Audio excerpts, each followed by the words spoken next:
And good evening, ladies and gentlemen. Thank you so much for coming to our event. Welcome to our panel discussion, a $36 billion industry exploring the economic impact of international students in the United States. My name is Jenny Shin, and I'm currently a recent graduate from the College of William Mary, and now I'm interning at the Confucius Institute US Center, and I'm honored to be the moderator for tonight.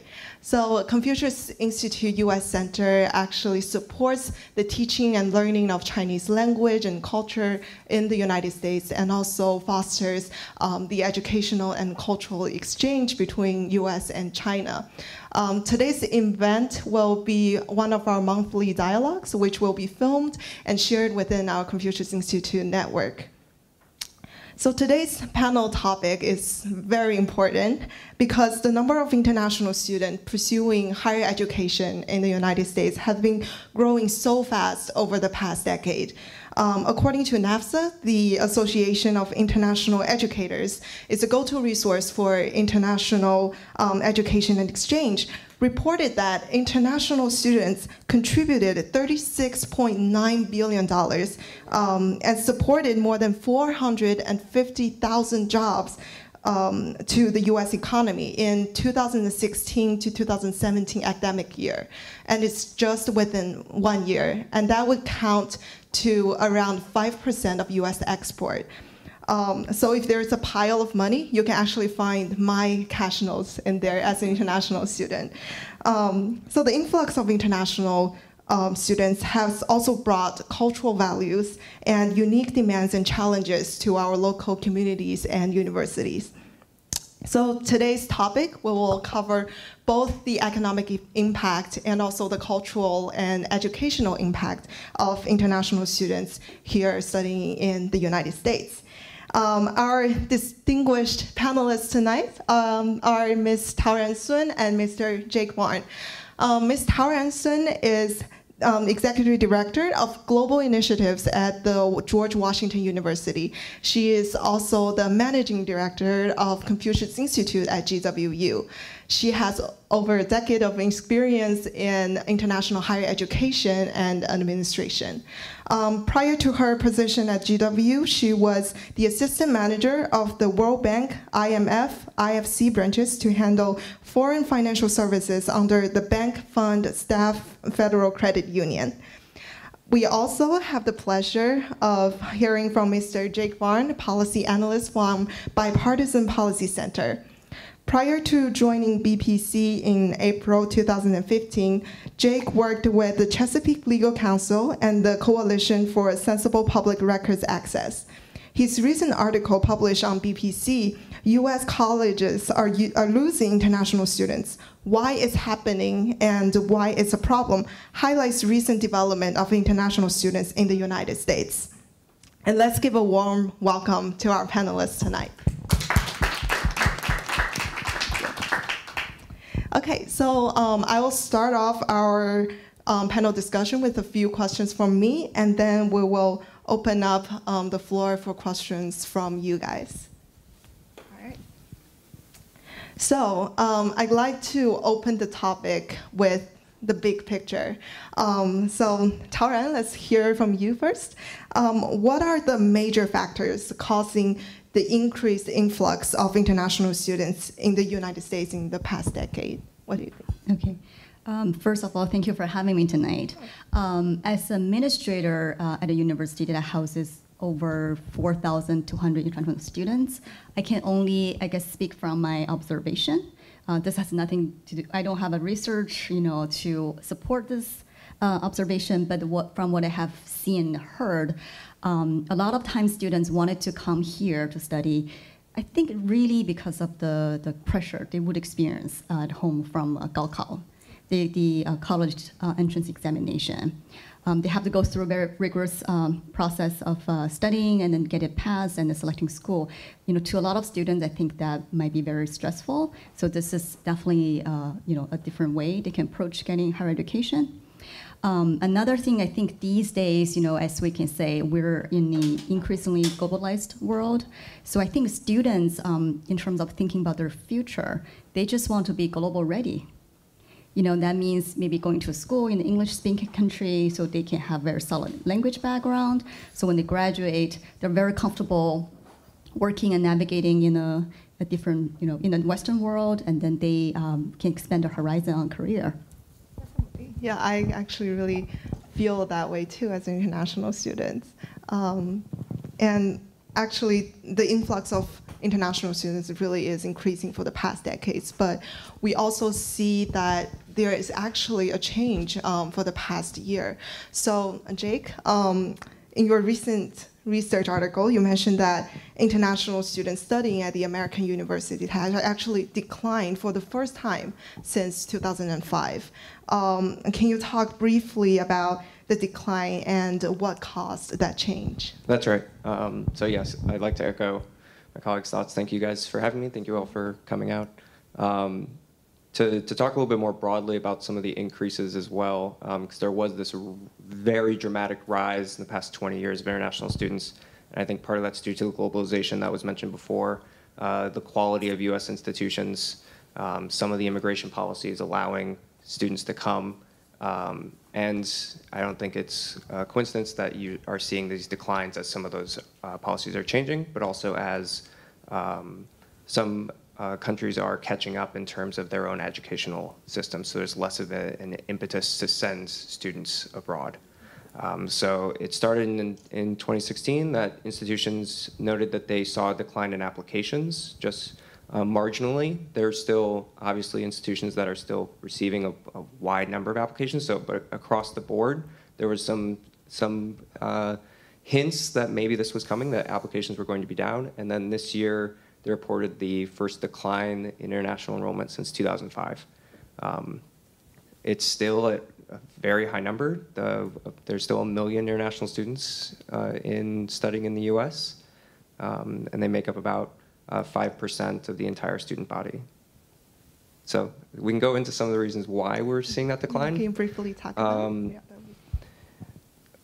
Of course, universities don't exactly report how many applications they receive or why they didn't select, if it's the quality of applications, if they're just selecting fewer people to come, if there's only surveys really saying if they're seeing fewer applications. There aren't hard numbers because universities obviously hold on to that information. It's proprietary, it's part of their competitiveness. So we can only really rely on some of the surveys of what people think. And one of the predominant issues is the cost of tuition and the immigration policies, or the general feeling of welcomeness and desire to come to the US. So there's not a lot of hard data on exactly why people aren't coming, but those are some of the some of the signposts that we're seeing. Yeah, so it's basically the economic burden, the financial burden that's increasing on the international students, and the policy changes that we have currently. So after that, let's talk about the impacts of international students have on the United States so that we can better understand how we should perceive that decline, that change for the past year. Among all those impacts, actually, I think the most important one is the economic impact. It's the big topic over here. So as we all know that in the United States, we have in-state tuition and out-of-state tuition. And there are a variety of levels of tuition costs. So what are the positive and negative impacts of this current structure on our international student, which in other words is what are the fees that international students are paying to attend US colleges? Right, so I'll start broadly from a city level. Especially for small college towns, international students are really important in terms of their economic value. I went to school at the University of Iowa. I don't think it's a coincidence that Iowa City had a very good Korean restaurant in the center of, it's a town of 20,000 people. But because it had a strong Korean international student body, it impacted the local businesses. So you see that in transportation, healthcare, retail, food. There's an estimate about 450,000 jobs are indirectly contributed to by international students. I think around 115,000 of them are more direct, and half of those come from the actual institutions themselves and the services they provide. The indirect jobs are more in terms of that commercial side of things. And just the benefit of having that population in the city. So in terms of that, they're very important for cities. They add a lot of diversity just as a population themselves. And then kind of going into the actual student side of it and the institutional side of it, international students are very valuable for U.S. institutions. So the current tuition structure of having in-state tuition and out-of-state tuition, international students will almost solely fall in that out-of-state higher cost tuition category. They can often have fees imposed upon them on top of that. Some range from as small as $200 to as high as $2,000 per semester or per year. And some of those do directly go to the cultural programs or language programs that they might be providing. Other universities are less concrete about that. They might just be going to general operations support. And international students will often not have access to the same financial aid opportunities. So in terms of balance sheets, they're effectively paying full sticker price for college. They also might be staying in dorms longer. So all of these things are financial windfalls for the institutions themselves. And then trickle into, those dollars then trickle into both the economy around them, they trickle into the institution's programs, and there's a potential that there's a connection between the number of out-of-state tuition, number of international students paying out-of-state tuition, and the ability to keep in-state tuition rates lower. Yeah, so in other words, the international students actually provide financial support for domestic students in the United States. And so what do you think of the relationship between the higher tuition and the growing number of international students?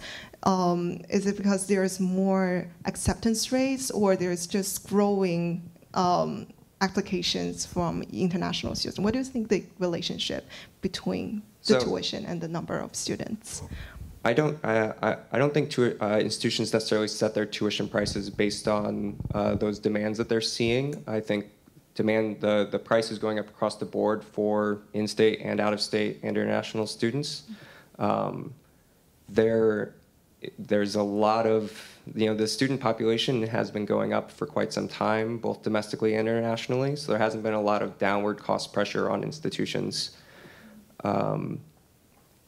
In that sense, though, there is an incentive to admit more international students or have a larger percentage of their student body be international because of those things I previously mentioned. They're paying full sticker price, they're paying the out-of-state rate, and there's a question as to how many in-state students, especially public universities, should be accepting and should be focusing on.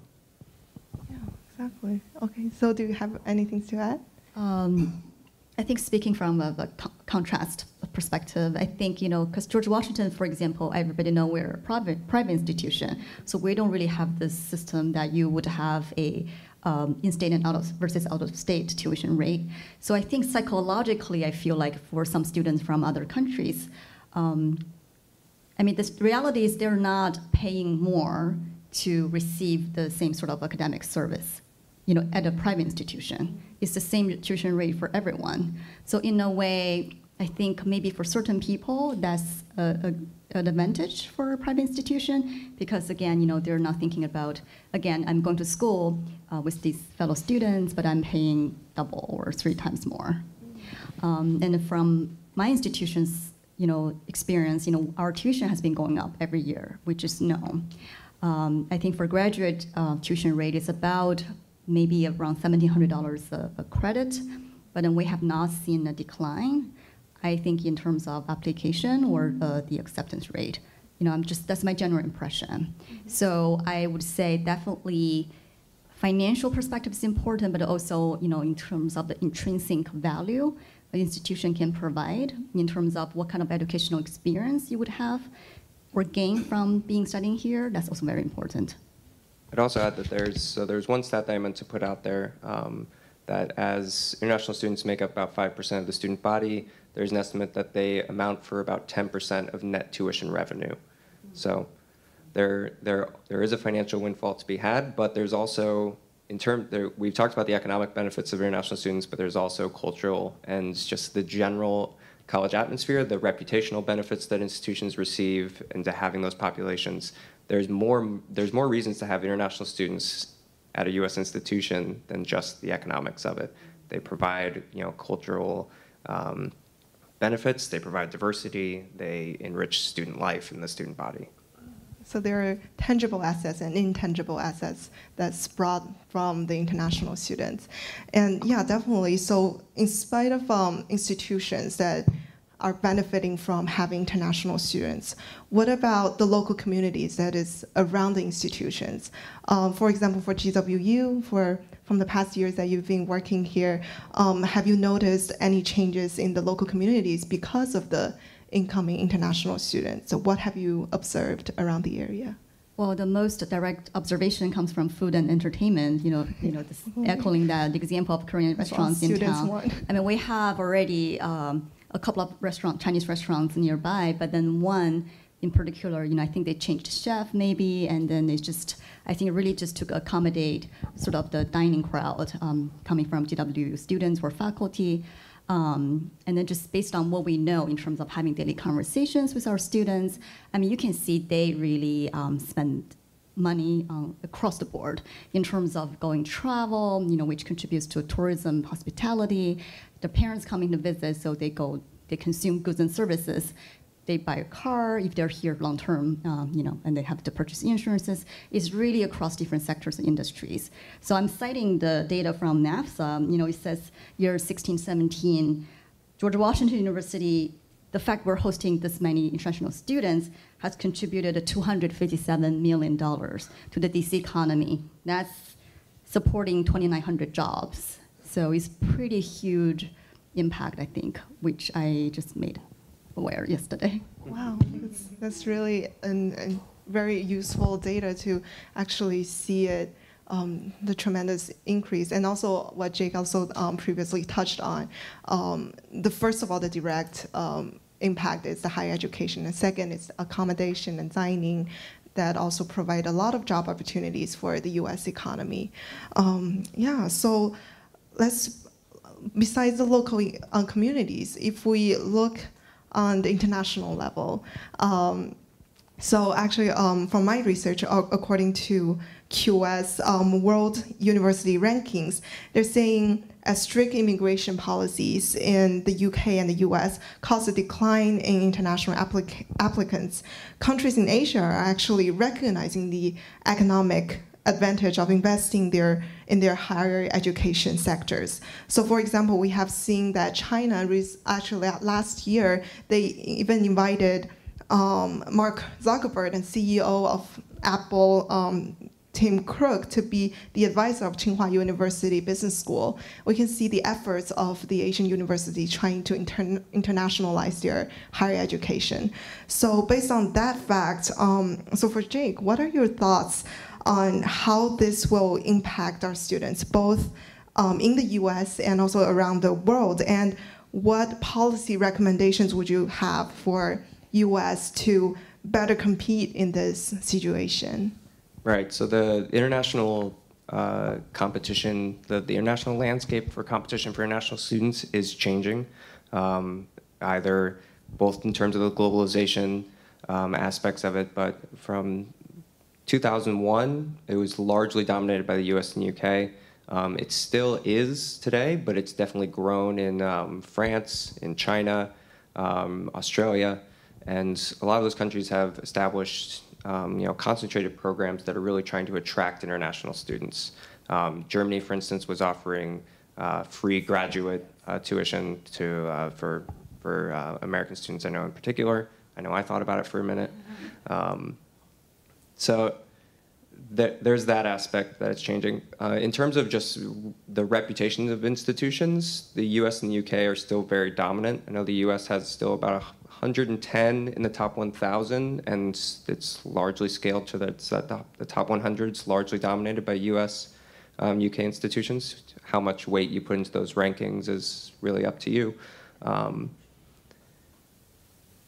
For the the decline that you're seeing in the U.S. and in the U.K., especially around the challenges around immigration policies and visas, and some of the more anecdotal perception issues, you have seen reporting. There was a reported study that I saw, I believe, in the Washington Post recently, that of Chinese parents who were thinking of sending their children to the U.S., which there was a high favorability to do so.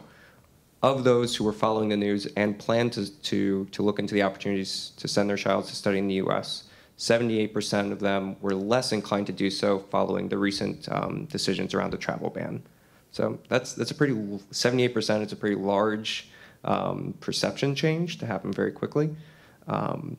So in terms of if I was to give policy recommendations to improve that, I would say don't do things like that, just broadly.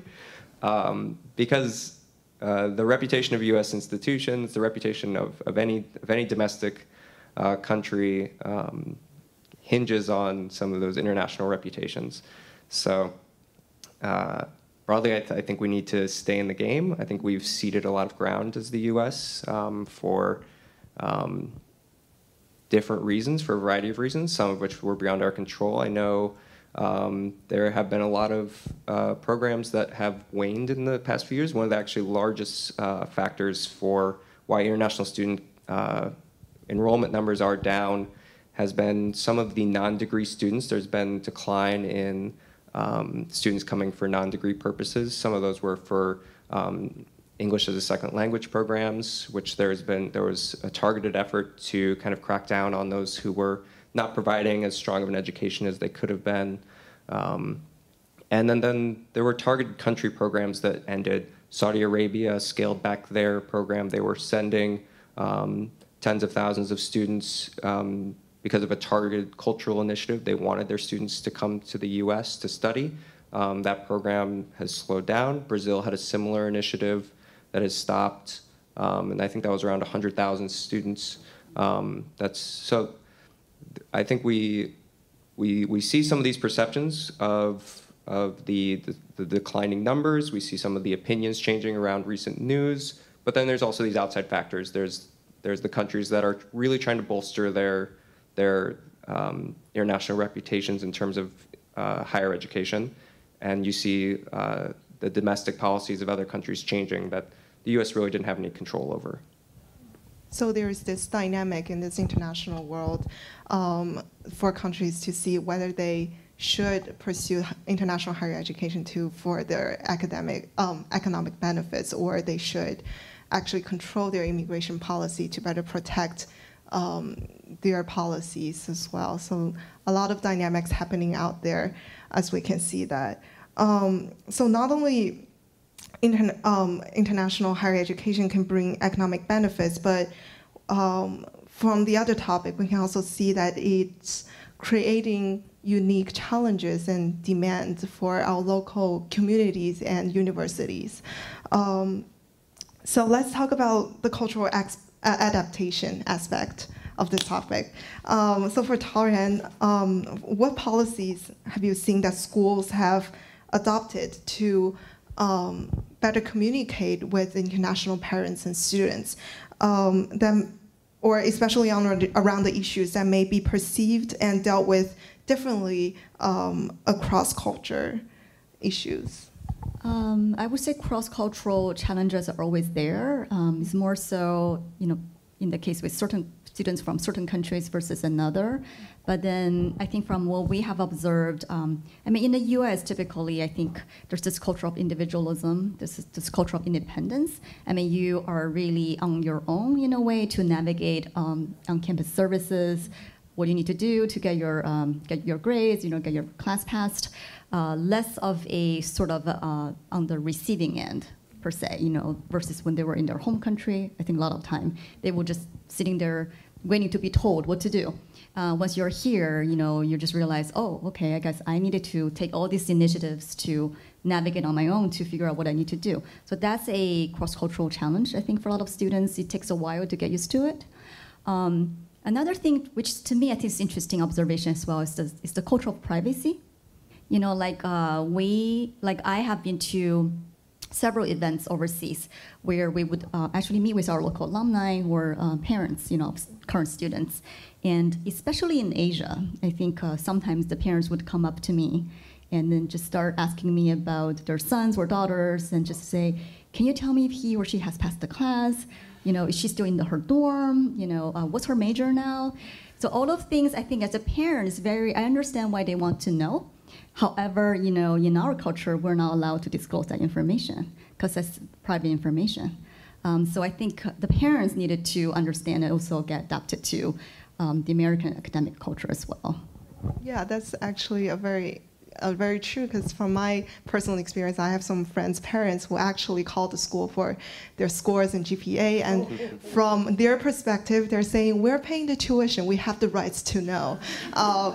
Yeah, so it's interesting to see how different cultures create different mindsets. And anything to add, Jake? Another, I guess, interesting thing I want to cite is some of the embassies or consulates, in the United States, the Chinese embassies and Chinese consulates, especially the staff and the colleagues who work in the educational sectors.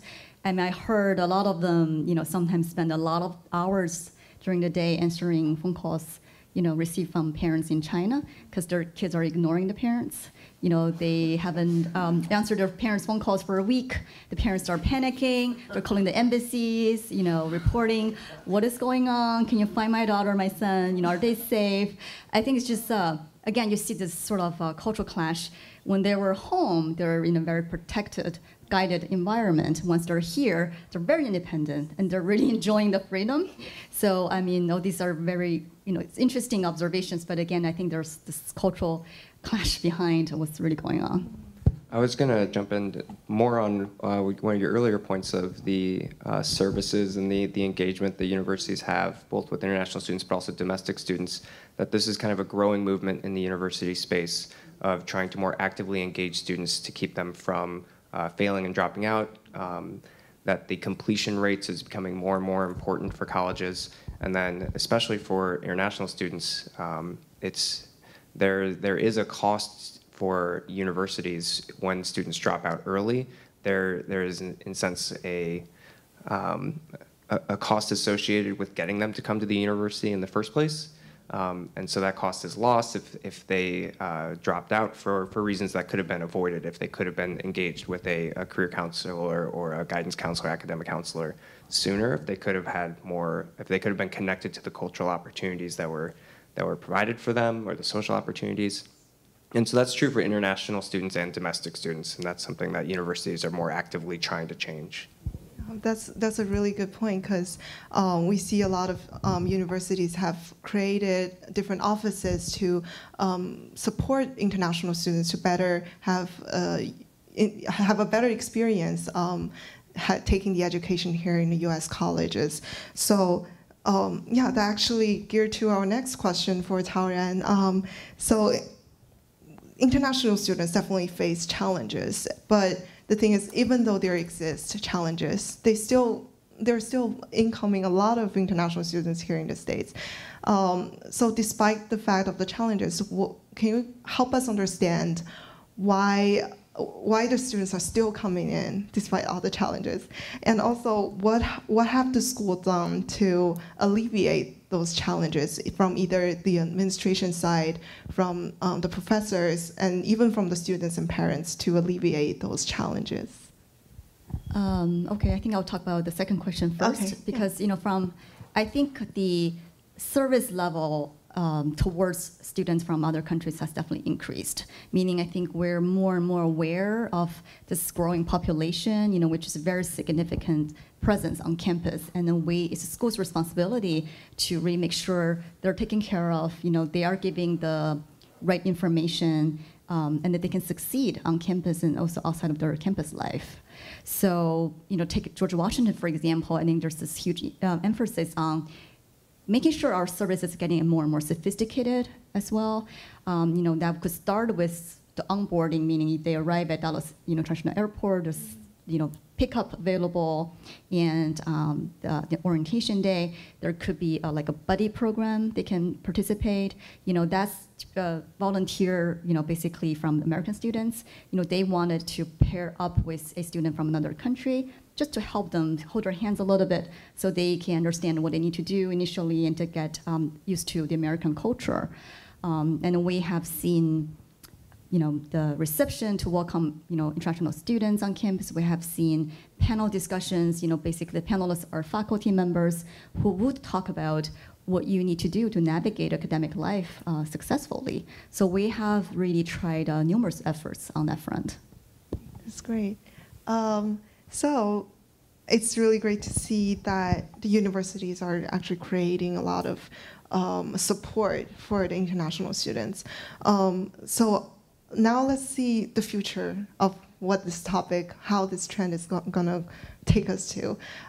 So for Jake, as in your paper, in your article, you said that there's this decline for the last year.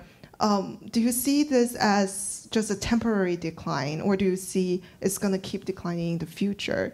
How do you see the future of the amount of international students gonna go? Yeah.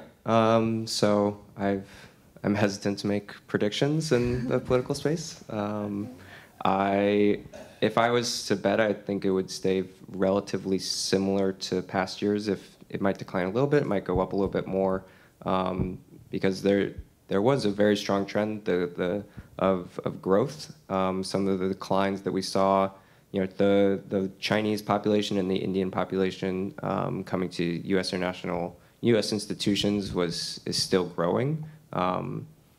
Those declines weren't very evident. They slowed down in the last year of data. It went from, I think, 5% growth to 3 or 2%. So I think if those numbers continue, you'll likely see the numbers, the total international student enrollment stay at least flat, barring any policy changes. I mean, check your phones right now. You might have an alert from Washington Post letting you know something just happened. Who knows in that sense? Students will continue to make their choices as to which college to go to based on the things that we all already know: cost, reputation, and access. And cost and access are inherently tied together. So as long as those factors keep coming up positive for U.S. institutions, you'll still see a strong international population on campus. And I'll kind of pause there and see if I can stop talking.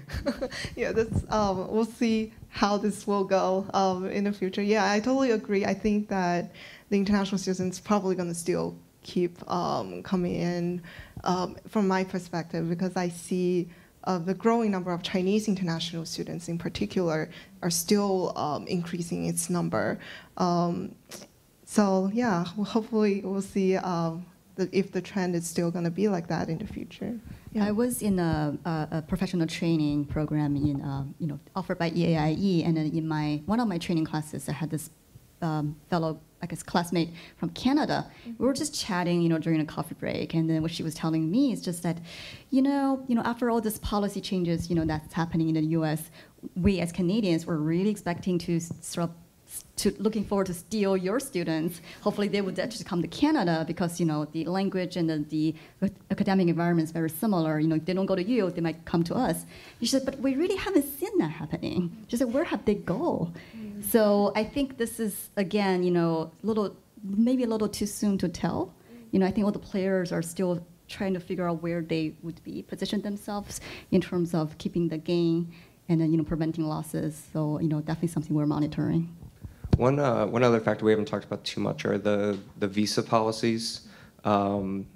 Recent memos from DHS have, I guess maybe Francis will pick up for me and correct me if I'm wrong, but potential lapses in your J and F and M visas during one stay maybe be enforced much more strictly and could carry 3 to 10 year bans if you accidentally overstay or you purposefully overstay your visa. That's a new guidance that's been issued. I think there's also been some proposed rules requiring international students to reapply for their visas every year. Those haven't gone into effect, but that was floated a year or two ago. God, time flies. And I think also the employment visas are continuing to factor into this debate.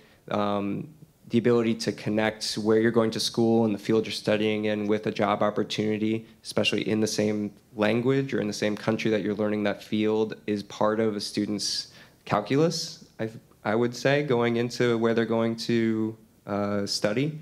So if those opportunities are going to continue to become harder to come by, or if those visa processes change more dramatically, talking about H-1B visas and other professional visas post-graduation, I think that could further complicate this issue.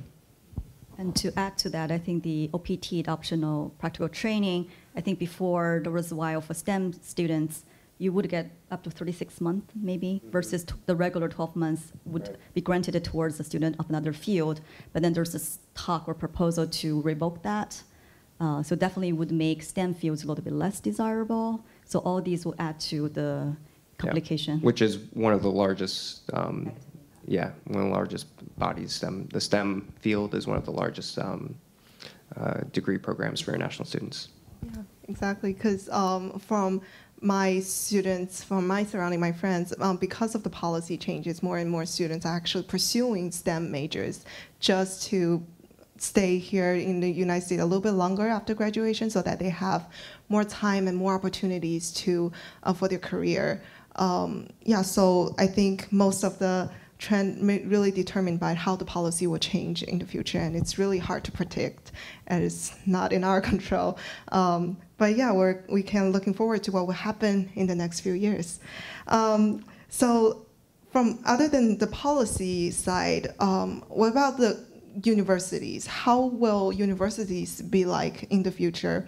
Will there be more policy that's going to accommodate more international students, or are they going to just keep the same? How is the internationalization of the community of the campus will be like in the future, especially for GWU?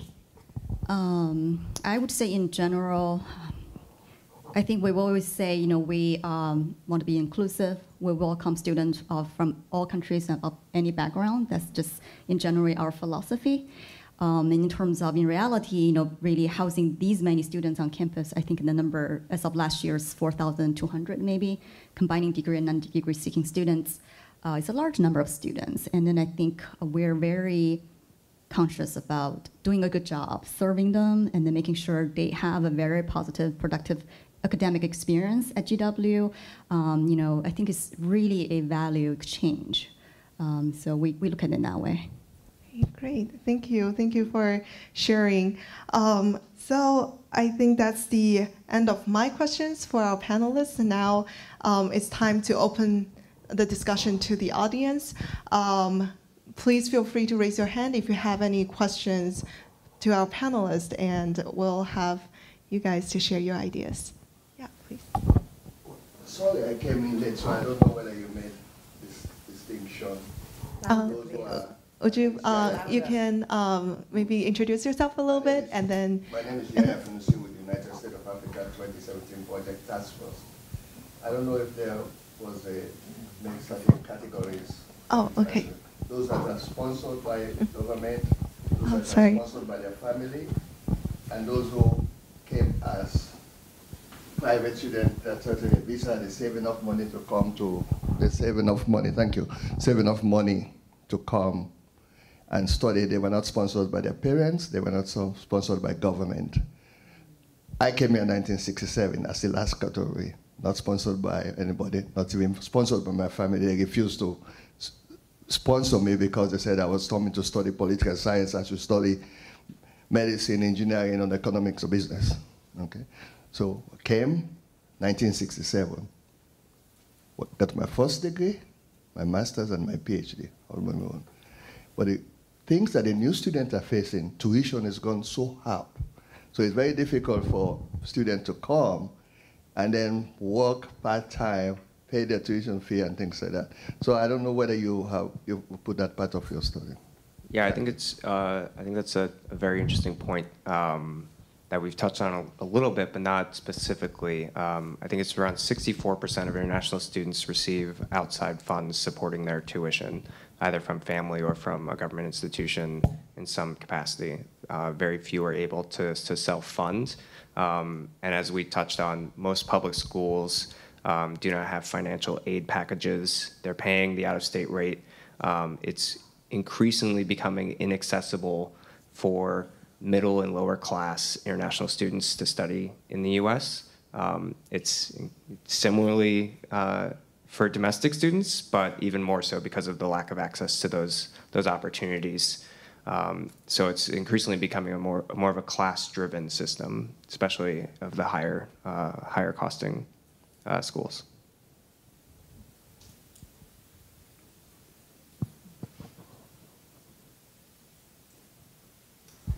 Hi. Both of you briefly mentioned sort of the potential policy changes and how it might affect incoming international students and sort of like the registration rates.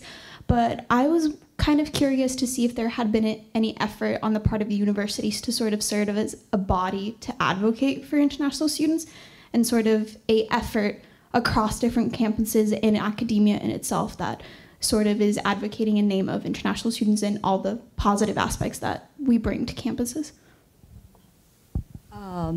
From my perspective, my experience is that there are different offices that overseeing different sort of aspects of student life. There's a student engagement office, multicultural student services. So there are different offices that you could go to for resources and guidance. One thing is that I know our sort of alumni house has an international chapter, so they would work with a lot of student associations. These student associations, are comprised of students from other countries. For example, we have student association of China, we have student association from Japan or Korea. So there are a lot of I guess that kind of cultural services available on campus, but also I think they are eligible to run for the president, of the student association on campus, just as any domestic student. In fact, I think the newly elected president of student bodies actually, I think either from international country where she's has the diversified background. So definitely it's a very inclusive environment. And I'd say more broadly, there are several associations that represent universities that are advocating on these issues. This is a very important issue for a lot of universities, so they're obviously very vocal on them, especially during the initial travel ban.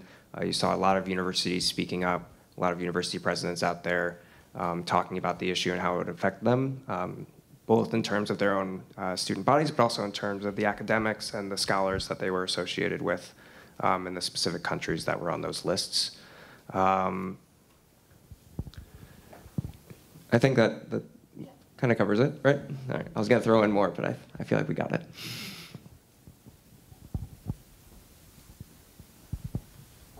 Thank you very much. A little off the topic. I was thinking of something rather hypocritical. Here we are welcoming the Chinese students. They're coming in droves and we're very happy. At the same time, we have Harvard with its numerus clausus, this infamous numerus clausus. You know what I'm talking about.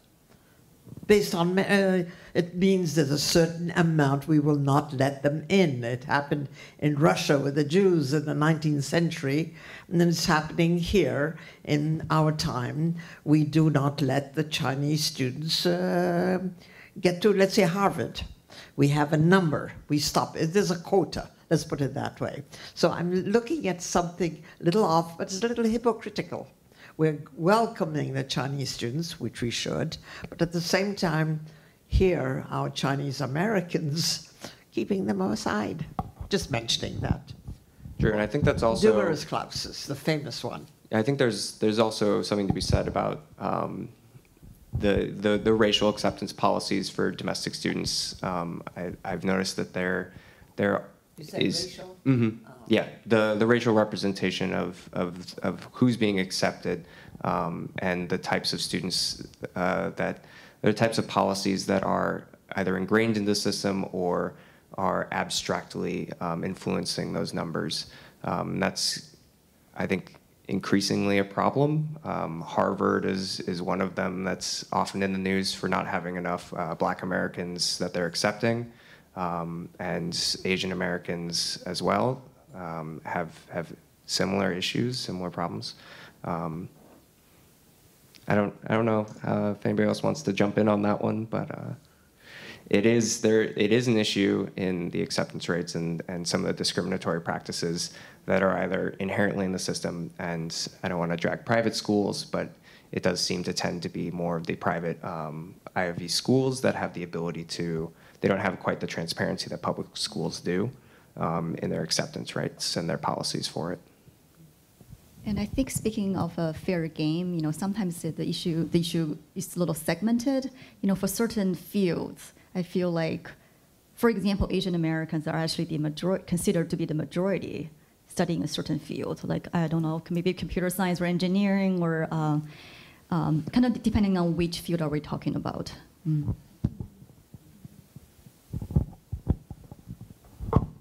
Hi, my name is Franklin N.A. I work for Johns Hopkins, Zions Hopkins Nanjing Center.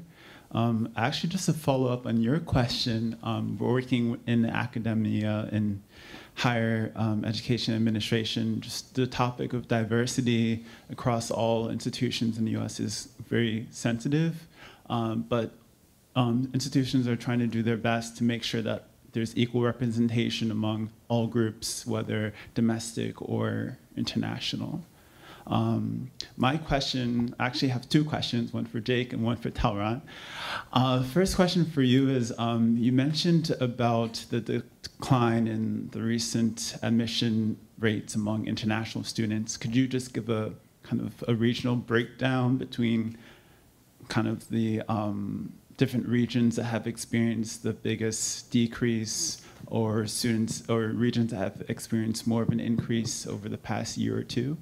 And then for Taoran, this pertains to when international students come into campus, a lot of what we see in our daily work is that there are kind of these silos that are built between them, just students from different countries or different backgrounds just kind of clumping together and not really integrating or assimilating onto campus or into the local community. Can you talk about some of the services that just institutions kind of put forth to kind of create more of a diverse community and integrate international students? So I'll jump in first. Yeah, just give a more detailed breakdown of what we're seeing in terms of acceptance and country of origin. We are still seeing an increase in Chinese students, students from India, and students from the UK, even though they are a smaller portion. We're seeing declines in students from France, South Korea, Japan, and then the countries that we mentioned earlier that had specific programs that were sending students to the U.S. that they were at specifically targeted programs paying their rate from government accounts. Saudi Arabia, Brazil. There's also been declines in enrollment of Turkish students. So that's just kind of the general landscape. It doesn't break down as much regionally, but there are specific countries, and some of that depends on their domestic policies and the landscape of their own domestic institutions. And I think for your question about what do we do sort of to counter the phenomena of students tend to be in their bubbles, is that kind of what you're saying? I think it's kind of human nature to gravitate towards people of a like or people you're familiar with, either by speaking the same language or you just can communicate more effectively because you're from the same cultural background. So I don't think we want to fault students for that too much. But I think from the school's perspective, we always encourage students to step out of their comfort zone, to reach out, to interact with people of diversified background. Like the buddy program I mentioned, you would pair a student from another country with a domestic student. So, the setup would be for two of them come from different backgrounds, so you could really communicate and work together and offer different perspectives. And in general, just we encourage them to, again, to participate in different cultural programmings, if it's Chinese students, for example, on campus, they could go to the Brazilian Student Day, or they could go to the Turkish tea hour. But sometimes there's, as much as we can do to encourage them to do so, they are the drivers of their own life. So they really needed to take that initiative as well. So I think that's something we could work on more. Yeah, from my personal experience, I just want to jump in and also say a little bit from my college experience. So for William and Mary, we have also have this similar buddy program that we have for American students and Chinese students. They will pair up together, and then the Chinese international student can help the American students learn Chinese language. And at the same time, American students would also communicate about like U.S. culture, and then they can be friends, and they will communicate more other than just teaching and learning Chinese language. So I feel like the setup of these kind of language programs can also help build the bridge of the cultural exchange and educational exchange between different cultures.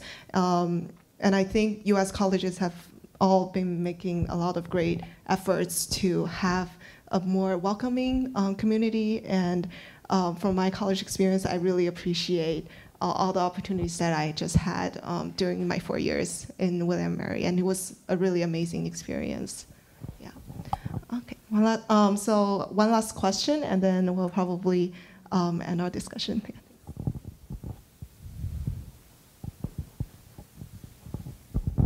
Hi, my name is Samar Chatterjee, Safe Foundation. Maybe I should address it to Jake, since you mentioned, did you say that both China and India still is increasing, or is India also declining? Because, I mean, after the 9/11 and the changes that happened in this country, there was always a prediction that there should be reduction, because the students, at least I know from India, were going to other countries like Australia and Germany and all that.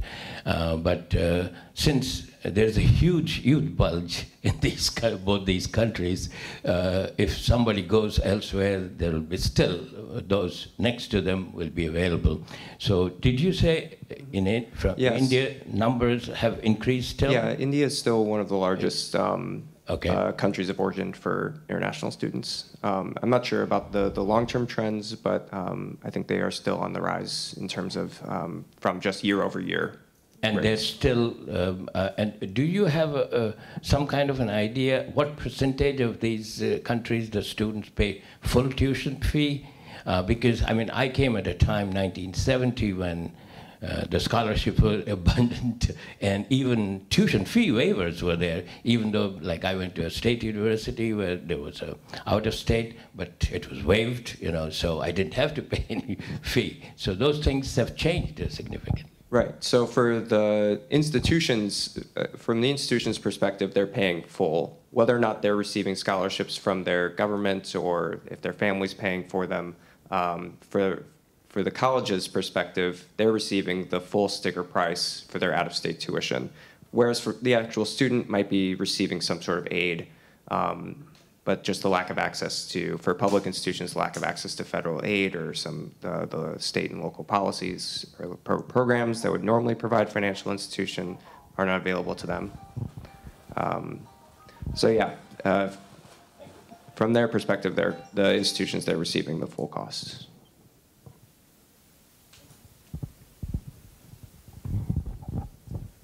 Okay, so thank you for all the questions.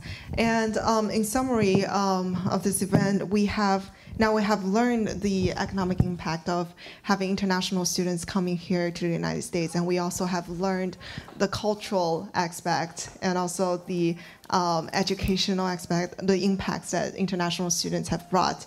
And as well as the changes and actions that the local communities and universities have done to accommodate the increase of international students.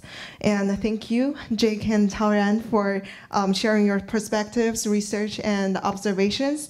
And thank you to all for joining us tonight. And make sure to connect to with us on Facebook, Twitter, and our YouTube channel, CIUS Center. We have recently launched our 10 episodes of US-China Global Education TV series on YouTube, and that features one-on-one conversation between 10 distinguished American private and public sector leaders and the presidents of US universities and cultural organizations that host the Confucius Institute. I personally would highly recommend to watch episode 5, a conversation with UPS President David Abney, talking about how important it is for Americans to learn Chinese language and how important it is to understand China in order to succeed in this globalized economy. Okay, now join me, and thanks again to our outstanding panelists. Thank you so much for the lovely evening. Thank you.